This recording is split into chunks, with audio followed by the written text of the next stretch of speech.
You don't deserve focus, not because the world is distracting, but because you sold it, willingly.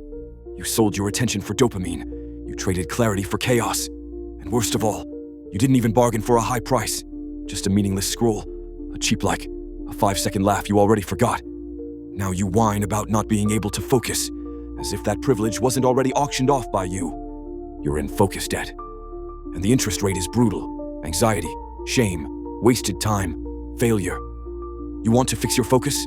First, admit you broke it.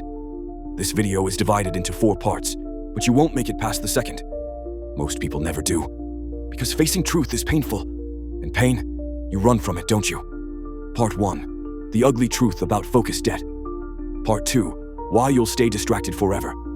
Part 3, the rule that will save you. Part 4, your final warning. If you leave this video early, nothing will change.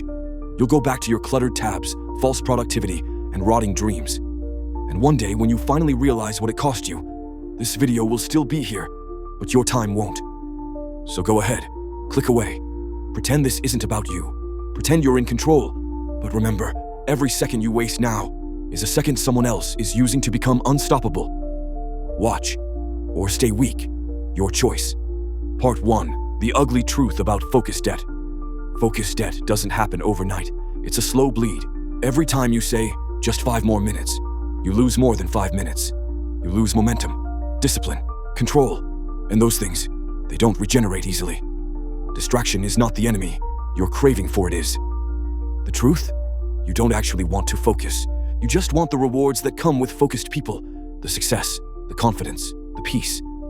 But not the silence, not the boredom, not the withdrawal symptoms that come when you finally cut off your dopamine drip. You've trained your brain to need noise, so now silence feels like suffering. Focus feels like punishment. Part 2, why you'll stay distracted forever. Let me say this clearly. If you don't actively pay off your focus debt, your mind will go bankrupt. Emotionally, creatively, spiritually. You think you're waiting for the right time. You're not. You're rotting.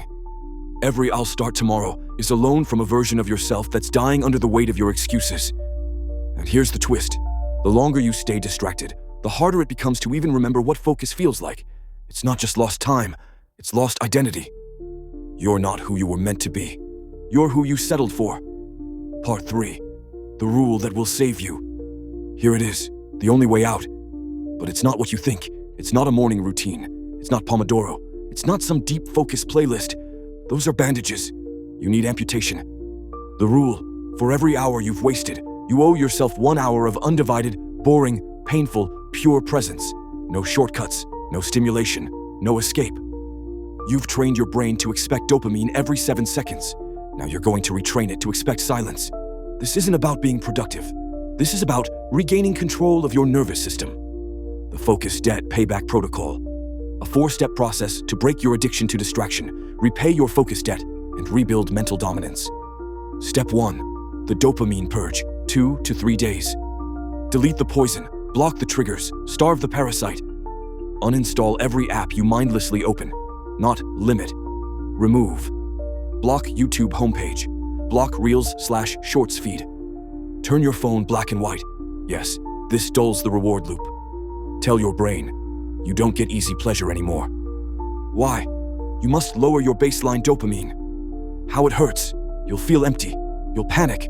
That's withdrawal. That means it's working.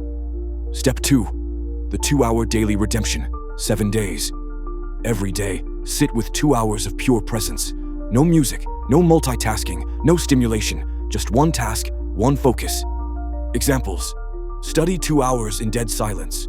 Read a book without checking your phone once. Write. Think. Solve. Stare at the wall if you must, but don't escape.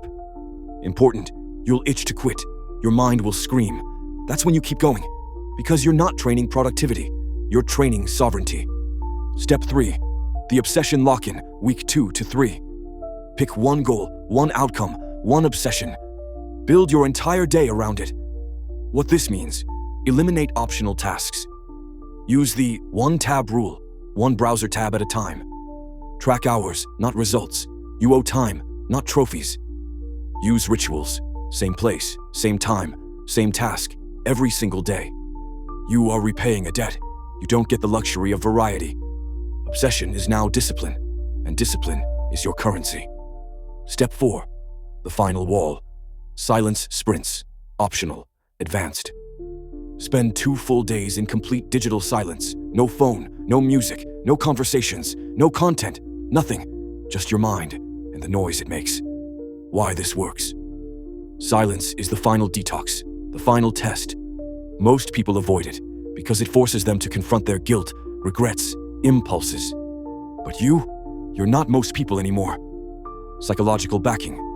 Your brain has a neuroplastic feedback loop. This system reverses the loop. This isn't motivation. This isn't productivity. This is about becoming dangerous again. Not to others, but to the part of you that wanted to stay weak. You don't need more hacks. You need to shut the door, kill the noise, and face yourself. Part 4. Your final warning. There are 2 versions of you. One that dies in debt, and one that rises through pain. Every time you delay, one of them gets stronger, and the other fades. You don't get both. You only get to become one. If you made it this far, maybe there's still a piece of you left that remembers how to fight. Good. Now shut this off and pay your debt.